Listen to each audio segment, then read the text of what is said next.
Hingga saat ini sidang pra-peradilan masih diskors untuk sementara waktu hingga nanti dilanjutkan sekitar pukul 13 waktu Indonesia Barat. Dan sidang akan menghadirkan 5 saksi dari pihak tim kuasa hukum Peggy Setiawan. Saat ini di Pengadilan Negeri Bandung, Jawa Barat sudah ada jurnalis Kompas TV, Vida Alatas yang tengah memantau jalannya persidangan sejak dari pagi tadi. Vida, hingga saat ini apa saja dan siapa saja yang saksi akan dihadirkan oleh tim kuasa hukum Peggy Setiawan dan rencananya apakah kelima saksi ini akan menghadiri persidangan kali ini? Ya, Juno, setelah keterangan dari saksi ahli ini diberikan dalam agenda sidang pra-peradilan dengan agenda pembuktian dari pihak pemohon, maksud kami Peggy Setiawan, dari pagi hingga siang hari ini, maka setelah skorsing, setelah kemudian isoma yang kemudian diberikan dari majelis hakim, ini rencananya akan ada 5 saksi yang juga nanti akan memberikan keterangannya. Dan kelima saksi ini adalah saksi-saksi yang kemudian memberikan keterangan yang dinilai bisa meringankan posisi dari Peggy Setiawan, tersangka kasus pembunuhan Vina dan juga Eki. Namun lebih lengkapnya, Juno dan juga saudara, kita akan berbincang langsung dengan tim kuasa hukum dari Peggy Setiawan. Ada Pak Marwan Iswandi di sini. Bapak, selamat siang, Pak. Siang, Mbak. Oke. Pak, tadi sudah banyak kemudian yang diberikan keterangannya oleh saksi ahli begitu ya dalam sidang pra-peradilan. Apa saja, Pak, yang bisa di-highlight kemudian dari keterangan-keterangan saksi tersebut yang diberikan? Yang jelas, Mbak, kesimpulannya, Mbak, ya. Satu, kalau yang namanya DPO, itu kan untuk menggugurkan DPO itu nggak bisa serta-merta begitu aja. Ini mudah dari ini, harus ada proses-prosesnya. Itu yang pertama. Yang kedua, DPO-nya, kalau DPO kan namanya Peggy Perong. Sementara yang ditangkap ada klien kami, Peggy Setiawan. Saya bertanya, bagaimana status tersangka seperti itu? Harus batal, harus digugurkan, harus dibebaskan. Gitu menurut keterangan dari saksi ahli. Bahkan saya ulas lagi, saya pastikan lagi. Pas terakhir itu bagaimana saya bilang, kalau orang ada kesalahan seperti ini, ada yang namanya DPO, namanya Peggy Perong, sementara ditangkap Peggy Setiawan. Menurut dari saksi ahli harus dibebaskan dan gugur. Nah, ini kan menurut dari, tapi semuanya ada keputusan dari hakim. Ya, semoga hakim ini ya, hakim yang bijaksana, dan hakim ini tidak dibawa tekanan, tidak terintimidasi.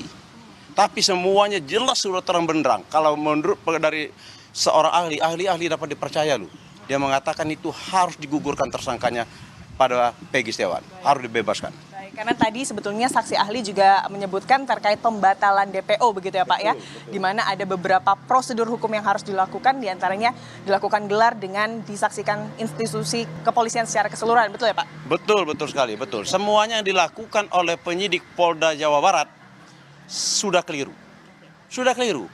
Nah, kalau keliru harus kita perbaikin, kan gitu loh. Perbaikin kata saksi ahli tadi ya di pra-peradilan ini. Makanya tinggal kita menunggu putusan hakim. Tapi udah jelas terang benderang saksi ahli mengatakan semua perbuatan dilakukan oleh Polda Jawa Barat itu adalah keliru dan salah dan harus diperbaiki di pra-peradilan tadi. Ya tadi udah jelas, udah terang benderang semuanya. Ya. Pak, terkait kemudian saksi ahli yang besok ini rencananya juga akan diberikan atau dihadirkan nih oleh pihak termohon yakni Polda Jawa Barat. Apakah Bapak optimis saksi ahli ini juga akan kemudian menyampaikan hal yang sama atau sependapat dengan saksi ahli di hari ini? Kita lihat saksi ahli dari mereka. Ya, yang jelas saya mengatakan Polda Jawa Barat lawan Peggy Setiawan, dalam hal ini kami sebagai kuasa hukumnya, sudah saya nilai 2-0. Kemarin, waktu permohonan kami, ini kita ambil dari 2-0 ya, permohonan kami mengatakan jawaban mereka itu tidak ada nyambung sama jawaban kami. Jawaban kami itu, kenapa klien kami ditersangkakan, kenapa klien kami ditahan, tapi jawaban mereka adalah jawaban dari BAP.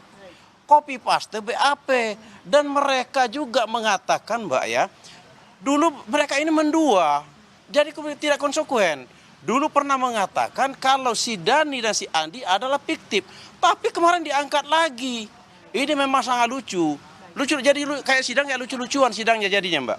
Baik, artinya kemarin BAP yang kemudian dibacakan sebagai jawaban dari surat permohonan begitu ya, dari PG Setiawan ini adalah membacakan BAP di tahun 2016 silam, di mana ada 2 DPO yang sebetulnya sudah dihapuskan begitu ya, tapi kembali dibacakan. Pak, tapi yang juga jadi sorotan ini adalah kemudian banyak sekali keberatan-keberatan yang dilontarkan oleh pihak termohon yakni Polda Jabar selama kemudian saksi ahli ini memberikan pendapatnya begitu ya, utamanya terkait masuk atau tidaknya apa yang dibahas barusan ini ke dalam ranah pra-peradilan.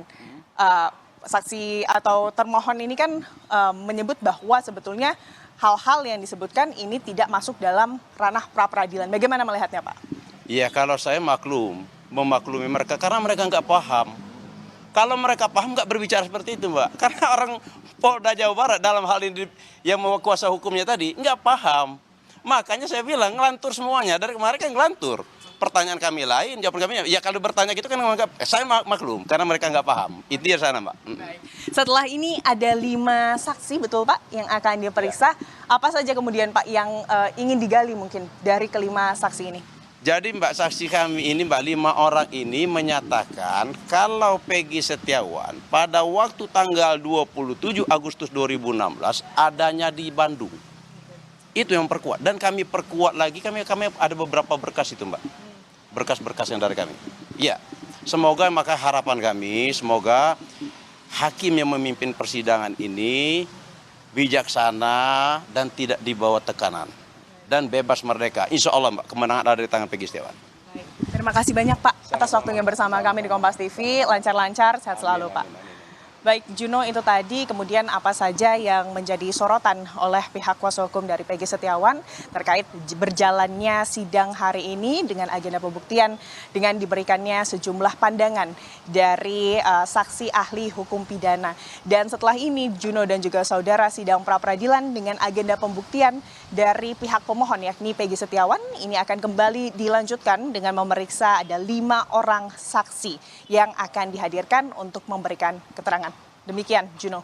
Baik, kita nantikan bagaimana lanjutan dari sidang pra-peradilan yang nantinya juga akan menghadirkan keterangan dari 5 saksi yang dihadirkan oleh tim kuasa hukum Peggy Setiawan. Terima kasih, jurnalis Kompas TV Fida Alatas dari Pengadilan Negeri Bandung, Jawa Barat.